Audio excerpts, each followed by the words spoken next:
Muchas gracias. Buenas noches a todos. Una disculpa por llegar tarde.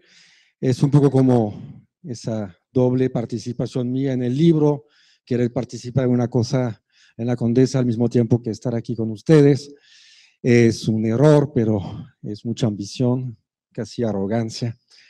Y muchas gracias a Benjamín y su equipo por haberme incluido con dos facetas de mi participación en la vida cultural mexicana, una acerca del proyecto que llevo a cabo, que es la Casa Refugio Citlaltépetl, que pues creo que ustedes conocen, que han estado reunidos ahí, y también acerca de reflexiones que yo me hice trabajando acerca de la literatura mexicana y muy especialmente la relación que México tiene con la palabra escrita.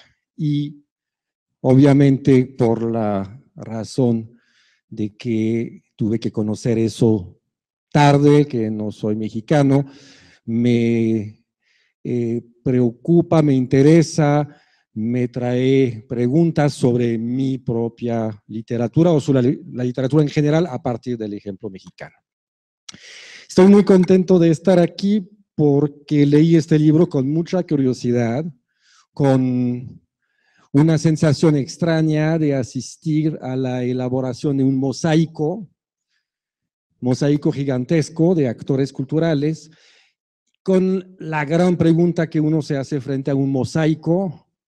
Estoy frente a una obra figurativa, una obra abstracta, una obra geométrica. ¿Hay una coherencia y una cohesión o no? Porque si han visto el libro de cerca se darán cuenta que hay actores culturales que trabajan y hablan desde adentro de la institución, del aparato estatal o local. Hay independientes, hay artistas, hay intelectuales como Néstor que piensan acerca de la articulación de esa cultura. Hay un mundo que es distinto, que es de las industrias culturales, tanto audiovisuales como editoriales, o proyectos como el de Casa Refugio, que son más bien proyectos de la sociedad civil, de asociaciones civiles. Y la gran pregunta que uno se hace es si todo eso permite diálogos. Fue mi gran pregunta y no sé si repetí cosas que quizás dijo Paola, pero a mí me interesó pensar en la verticalidad de cada uno de los textos o entrevistas. ¿Qué significa verticalidad? Todos estamos cavando en nuestro propio pozo y vamos hablando de nuestro proyecto y finalmente muy pocos interlocutores hablan de otros proyectos. Y verticalidad también porque hay una obsesión, que es la obsesión de, no de todos, pero de muchos, que es la relación con el aparato estatal, es la relación con las diferentes instituciones culturales que posiblemente pueden financiar los proyectos.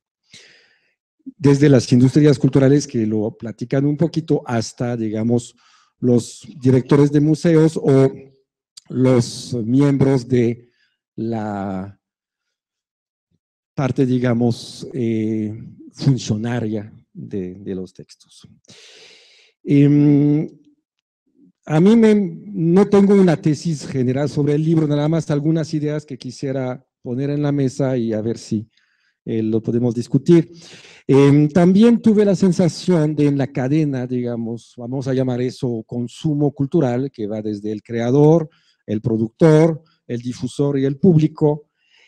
Finalmente, hay pocos que también se plantean problemáticas de ese tipo. Cada quien se queda un poco en su segmento y tiene cierto malestar para hablar de otros segmentos, porque hay muy pocos que realmente cubren toda esta cadena. Una vez más, y si somos muy optimistas, mi querido Benjamín, algún día un libro así podría llegar a organizar un encuentro general sobre la cultura en México, que haya diálogos entre estas formas distintas de entrar al mundo cultural o de practicar la difusión, la creación, el consumo cultural. Me acordé también de una de las primeras sensaciones que tuve llegando a México hace un poco más de 20 años, que para mí era un poco extraño porque sí podía tener, por ejemplo, una reunión con gente del mundo audiovisual, pues había gente del mundo audiovisual. Y al día siguiente tenía más bien relaciones con amigos de la literatura y había gente de la literatura. Y si había una reunión de músicos, pues había músicos. Pero muy pocas veces había cruces de expresiones, no solamente en la práctica cultural, pero también en la vida privada de la gente, en las formas de relacionarse entre ellos. Y eso me pareció muy extraño.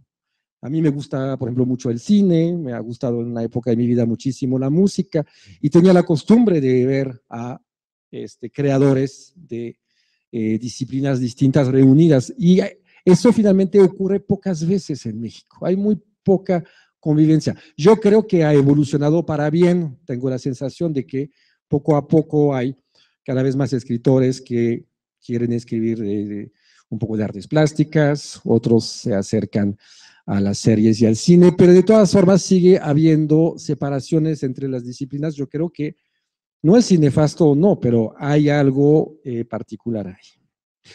Otro elemento de reflexión que yo tuve es, en general, no todas las intervenciones, me da la sensación que hay muy poca preocupación en el campo de la formación. Y me gusta decir eso en presencia de mi amigo Benjamín, que lucha para esto. ¿Qué significa eso? Por un lado, poca gente habla de la formación de públicos nuevos. Efectivamente es, vamos a decirlo, tarea quizás del poder político, de los instrumentos estatales, de proponer políticas culturales que permiten abrir un poco el público y formar públicos nuevos. Pero también la formación profesional, que en el campo de la cultura me parece muy notable la ausencia casi total de formación de profesionales de la cultura, para llamar eso. Por ejemplo, si vamos nada más al campo del libro, no existe en México una formación profesional para ser librero. No existe una formación profesional para ser editor, ni realmente bibliotecario para bibliotecas de lecturas públicas. Eso me parece muy extraño, me parece que ahí en un campo que es la cultura en México, que seguramente es quizás el país del continente americano que tiene la política cultural más vieja y más anclada y con más raíces en una realidad, no existe. Y eso me llama la atención en una época en la cual todos somos muy exigentes. Si vamos a un restaurante, pues queremos que el mesero sea un mesero de verdad. O si vamos a tal servicio, queremos que la gente tenga la formación para contestarnos preguntas legítimas o no. Y en el campo cultural no. Vamos a una librería, si nos va bien, pues nos encontramos con un chavo que ha leído algo y que tiene idea de quién es Dostoyevsky. Pero pues todos ustedes seguramente han hecho la gran experiencia de ir a preguntar algo a un vendedor de una cadena como Gandhi. Es un gran momento de un abismo que de repente pues, se habla de Tolstoy y dice, pues no, no sé. Entonces, ahí hay efectivamente una vertiente de la actividad cultural que me parece preocupante para el futuro del sector cultural y que se podía remediar, yo creo que, pero obviamente no se habla mucho de eso en el libro y me sorprende. Yo pensaba que la gente iba a ser mucho más preocupada por esta ausencia de formación, ¿no? Otro rasgo que también sentí cuando llegué a México y que pues tiene sus raíces en la historia mexicana, por supuesto, y es un tema de actualidad, gracias a la formación.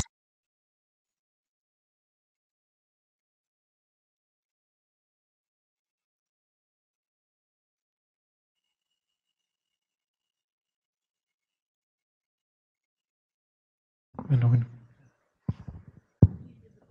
Perdón, perdón.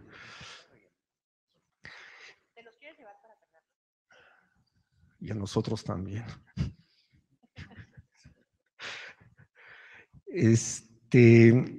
Sí, un rasgo que es muy importante y que es de actualidad, gracias a la formación de la llamada Secretaría de Cultura hace unas pocas semanas, unos pocos días, que durante muchísimo tiempo fue la gran confusión que existe entre educación y cultura. El famoso Conaculta fue miembro de la SEP desde su creación. Y yo vengo de un mundo donde pues, nos repetían todo el tiempo que la cultura es el enemigo de la educación. La educación es la escuela, es pasiva, hay que recibir, y la cultura es creación, es actividades. Son, por supuesto, dos cosas muy complementarias, no hay que tirar así, pero siempre me impresionó muchísimo la idea de que la cultura tenía una misión positivista, una misión que tenía que aportar a un debate que no tiene en sí misma una respuesta. Y yo sigo pensando que eso ha hecho bastante daño a la articulación de la cultura en México y esperamos que las reformas que estamos viendo vayan a cambiar un poquito eso. Decía antes, y todos nos hacemos la misma pregunta, ¿cómo le vamos a hacer para pues, buscar un apoyo del sector público? Y hay varios amigos que participan ahí, que hablan de los proyectos llamados independientes. Seguramente algunos existen que no tienen aportaciones del Estado, pero son una ínfima minoría. Y ahí es donde tenemos que masticar mucho esta famosa palabra que se repite hasta la saciedad, que se llama democracia. Si estamos efectivamente en un sistema democrático, significa que los impuestos de los ciudadanos tienen que regresar a actividades que justamente la herramienta cultural tiene que elaborar y canalizar, y entonces me parece que es obvio que todos tenemos la posibilidad, si estamos en el sector cultural, de poder acercarnos, y creo que todos lo hemos hecho con éxitos o no, pero no hay ningún problema moral, pues, para ir a una oficina y decir, miren, yo tengo este proyecto y necesito una cantidad así. Y yo creo que hay una relación compleja, especialmente de los proyectos que vienen de los actores más jóvenes que hay en el libro, ¿no? Última cosa que podría subrayar es efectivamente algo que había efectivamente que yo describí en un pequeño libro y que está en resumen ahí, que es un acercamiento extraño a la cultura, que es el lado sagrado de la cultura, que eso es en el mundo entero, no es puramente, meramente mexicano, pero en México tiene una énfasis muy grande. Hay experimentos que vi en Francia que tenían cierto interés, especialmente en la región de Lyon, donde uno de los encargados de la cultura tuvo una idea bastante agradable en zonas muy difíciles de la región. Había concursos, actividades, y para dar premios daban como cheques que permitían ir a una librería, especialmente lo que llamamos FNAC, y ahí la gente podía adquirir discos, DVDs, libros. Y era muy interesante ver que más del 60% de los jóvenes que ganaban eso nunca habían entrado a la librería. Por el lado templo que tenía, era algo que no era para ellos. Entonces, el día que se les dio este famoso cheque, entraron por primera vez, pudieron adquirir y llevarse un bien cultural, el que quisieran, y ahí se rompió una barrera, se rompió la idea de que no era para ellos. De repente, este lugar que les parecía un templo se volvía un lugar de posible paseo. Y a partir de ahí parece que una buena cantidad de los que entraron a esas librerías por primera vez empezaron a adquirir la costumbre de ir. Que por eso, repito, el lado, y estamos aquí en un templo cultural muy impresionante, la idea de poder entrar y apropiarse de un espacio cultural, que aunque sea un espacio, en este caso, de comercio, tiene efectivamente algunos remedios, y yo creo que sería capital poder permitir, invitar, casi obligar a gente a romper, digamos, esta barrera. Así es que voy a dejar el micrófono con esas ideas que tuve durante la lectura y repetir que me parece que hay un germen de algo que sería muy interesante imaginar, un encuentro, no pedirle a la culta que lo organice, no, que se organice de manera horizontal y no vertical, ahora sí. Sí, bueno, no el Coñaculta, la Secretaría de Cultura, perdón, todavía, eso sí. Entonces, pues es una especie de invitación y quizás hacerlo con cierta frecuencia o romper un poco esas separaciones que hay, escuchar gente que son observadores como lo es Néstor de todo el panorama y tratar de ver cómo podemos aprender quizás unos de los otros, intercambiar herramientas, intercambiar experiencias. Así es que con muchísimo gusto y curiosidad le dejo la palabra a Néstor y regreso. ¿Sí? Muchas gracias.